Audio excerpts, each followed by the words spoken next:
მოგესალმებით მარმარისიდან, სადაც ხმელთაშუა ზღვა ეგეოსის ზღვას ერთვის. დღეს ვნახავ ამ ზღვის კამკამა წყალსა და მაღლა მთაში, ფიჭვის ტყეებში მიმალულ მღვიმეებს. რათა გავიგოთ, თუ რატომ არის ზღვა, ტყეები და თაფლი ასეთი მნიშვნელოვანი ამ რეგიონის თვითმყოფადი ბუნებისთვის.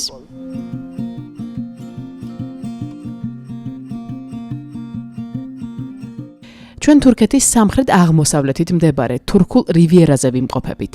მარმარისიდან ტურისტები ცნობილ ლურჯ კრუიზში მიდიან, რომლის დროსაც რამდენიმე დღის განმავლობაში ტრადიციული გულეტის სანაპიროს გასწვრივ მიცურავენ. ასეთ ხის იახტებს ამ სანაპიროზე თაობების განმავლობაში აგებდნენ და ცნობილი ლურჯი კრუიზების სული და გულით სწორედ ეს ნავებია.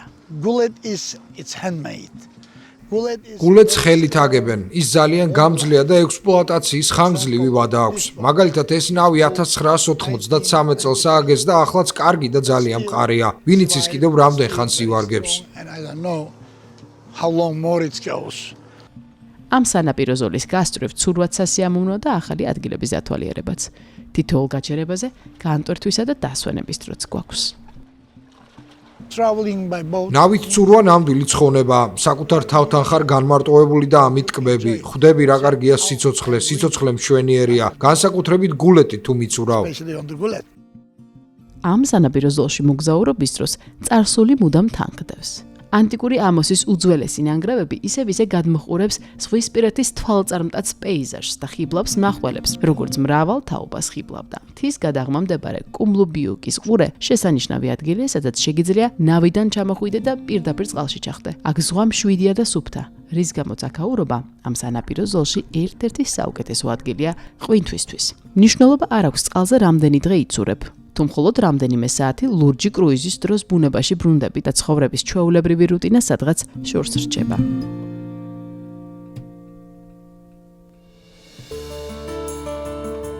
ცოტა ხან ზღვაზე ცურვის შემდეგ ლურჯი წყალი მწვანე ხმელეთზე გავცვალე. მარმარისის ცნობილი ყურეების თავზე ტყეებით დაფარული მთების დიდი მასივია, სადაც ბუნება და ისტორია 1000 წლეულების განმავლობაში ერწყმოდა ერთმანეთს. 30,000 ჰექტარზე გადაჭიმული მარმარისის ეროვნული პარკი მდიდარია ველური ბუნებითა და ამ რეგიონის ერთ-ერთი ყველაზე კარგად შემორჩენილი ხმელთაშუა ზღვის პირეთისთვის დამახასიათებელი ტყეებით, რომლებიც იმ ყურის შემოგარენს ფარავს, რომელთაც ახლახან ნავი ჩაუარეთ.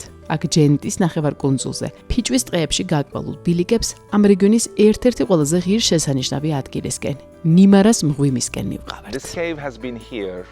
ეს მღვიმე უკვე რამდენიმე 1000 წელია აქ არის. ზოგიერთი სტალაქტიტისა და სტალაგმიტის ასაკი დაახლოებით 100,000 წელია, როდესაც ადამიანი ჯერ არც არსებობდა. თუმცა აქ ადამიანის კვალით შეინიშნება. პალეოლითის ხანიდან მოყოლებული ბრინჯაოს ხანამდე ადამიანი ამ მღვიმეს თავშესაფრად იყენებდა.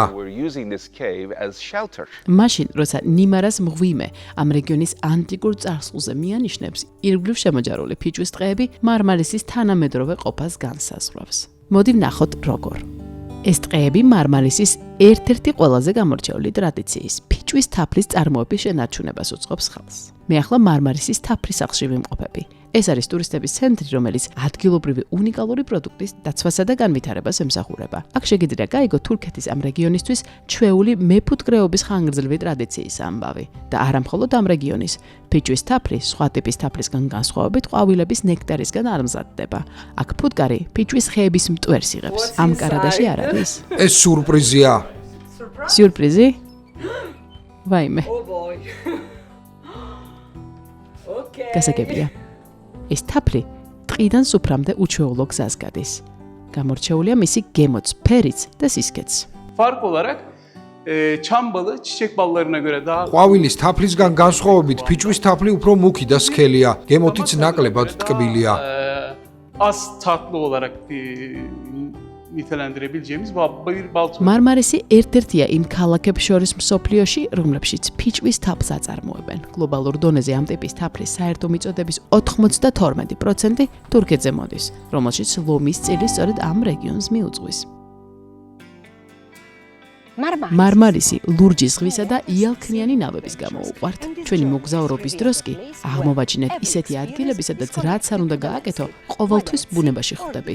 იქნება ეს ზღვა თუ უღრანი დღე. სწორედ ასეთი შერეული ბუნების გამოა თურქეთის ეს კუთხე განსაკუთრებული.